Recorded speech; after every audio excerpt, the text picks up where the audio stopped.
আজকে রান্না করব মুরগির বিরিয়ানি। মুরগির মাংস আগে থেকে আমি মাখিয়ে রেখেছিলাম। এগুলো হচ্ছে ব্রয়লার মুরগি।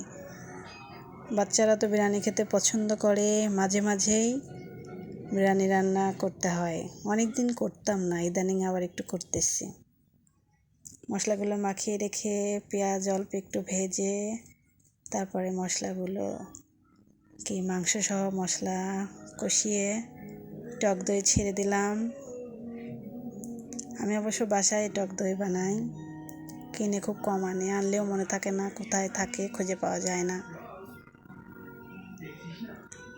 মুরগির বিরিয়ানি রান্না করতে হলে এভাবে চাল দিয়ে নাড়াচাড়া করলেই হয়ে যায়, আলাদা রান্না করি না। শর্টকাট রান্না যাকে বলে, ঝটপট রান্না। সয়া দিয়ে দিলাম,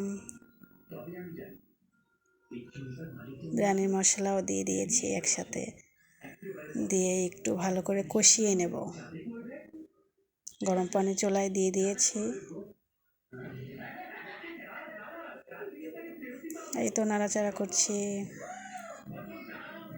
সবার দাওয়াত রইল, চলে আসবেন যার যার বিরিয়ানি খেতে পছন্দ। রান্না শেষে আমি আর আমার ছেলে মজা করে লেবু দিয়ে বিরিয়ানি রান্না খাবো।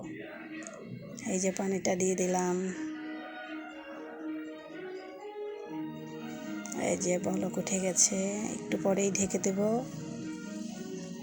দমে দিয়ে দেবো, আস্তে করে হয়ে যাবে। মুরগি দিয়ে বিরিয়ানি রান্না খুব তাড়াতাড়ি হয়ে যায়, গরুর মাংসে একটু দেরি হয়। এটা এখন একটু ঢেকে দেব।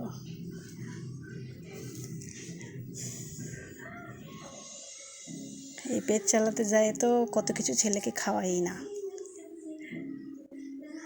ভিডিও করতে করতে দিন যায়। এই তো এখন হয়ে গেছে